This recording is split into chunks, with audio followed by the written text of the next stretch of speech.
Hello guys and welcome back to another video. Today I have a pretty special one for you guys. You're going to get to see sort of a glimpse into the ridiculous mind that is my own and see my top 5 sort of nicest knives in my collection, as it says in the title. So you know what? Let's forgo formalities, let's just get started right away.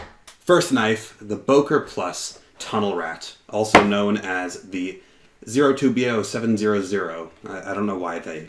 Anyway. So, first thing you notice when you open up this knife is how beautiful this is. This knife is the beauty and the beast. It really is. The ergonomics on this knife are amazing. When you hold it, it's like melt... It's hard to explain, but it really like fits to my hand at least. I have pretty large hands. So you'd think a tiny knife like this wouldn't work for me, but it just fills my hand perfectly. Now, this knife is under $100. However, as it is discontinued, you'll only be able to get it on the secondary market. Now, you might be thinking, it's a Boker. It seems pretty nice materials, nice leather sheath, which, let me prove, is very nice. How come it's only $100? Okay, so this is sort of the, it's 440C steel. Now, there's nothing wrong with 440C. It used to be a premium steel, and even today, although it can't necessarily compete with like S30V and those steel, S35VN, M390, it still holds up nicely, especially with such sort of like a thick edge here. This edge will hold for a very long time. And this knife is a beast. You need edge retention on a knife like this because you could chop down a tree with this knife. Granted, you would be in pain afterwards, but the knife would be perfectly fine. So, you know, I mean, $100, a beefy knife that's really going to last just as long, if not longer than you are. I'd say it's a hell of a deal. Anyway, that's just my opinion. So, with that out of the way, the Boker Tunnel Rat.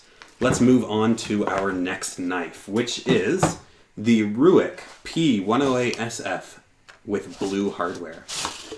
Now, first thing I'm going to say, this knife is an amazing deal. Buy it. Stop the video right now. Go buy it from the links I've posted. Do it. This knife is awesome. You take it out of the box. This is how it's packed. I have all the boxes sort of how they were originally packed, just to show you what it's like, how it comes. This knife right here, you look at it, it's a very like sleek looking knife, you know? It's very clean lines. It's sort of, it's reminiscent of sort of Rexford designs.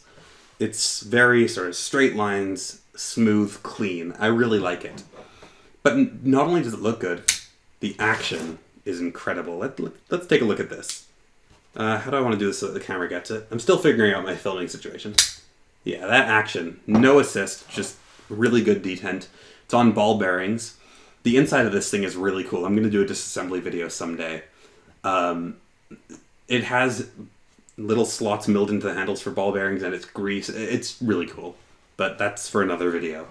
Anyway, this knife uses the Sandvik 14C28N steel, which is a great steel. Takes a razor sharp edge, holds it pretty damn well. And for under $50, or for under $60, like, why don't you have this knife, you know? And also, one last thing, or two last things, rather.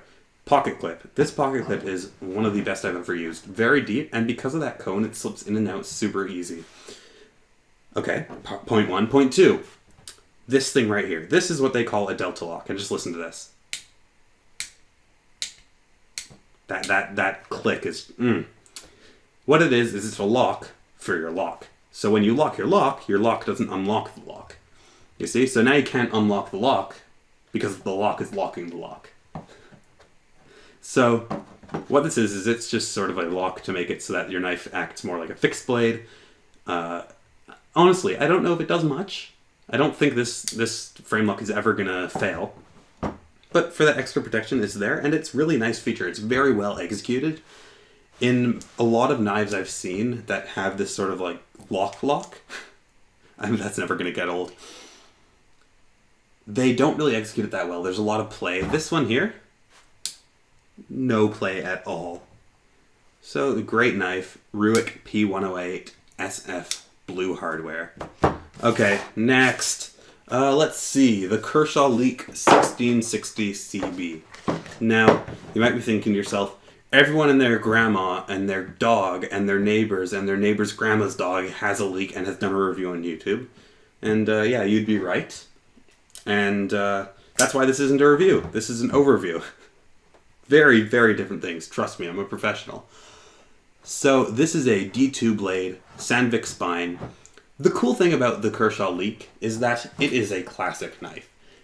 If you see a Kershaw Leek, you immediately know, oh, hey, look, that's a Kershaw Leek. You know, it's really sort of monumental, I'd say, in the knife world, in that it sort of set, I guess, the standard for gentleman-assisted folders.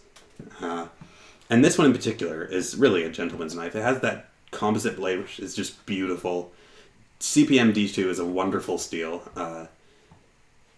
The action on this, it is assisted, which normally I don't like. However, they did pull it off very, very well. Another great thing about this knife is it's not scary. You see, you pull out some knives, like even this Ruike over here. You pull it out in the lunchroom, right? Flip it open. Immediately, people are screaming, babies are crying, ambulance sirens are off in the distance, you hear the police coming. Just, it's no good. Because, let's face it, as sad as it is, people are afraid of knives. This knife, it's not that scary, you know, and that is really a great thing, I think. The whole point of a knife is to use it as a tool, and if you can't use it as a tool because people are afraid of it, well, I mean, you got a problem there. So, this knife, great knife. I'd say pick one up, and if you're looking to get a leek, if you're looking to take a leek, take this leek. This one, the 1660 CB. Great little knife. Now, next on the list, let's see.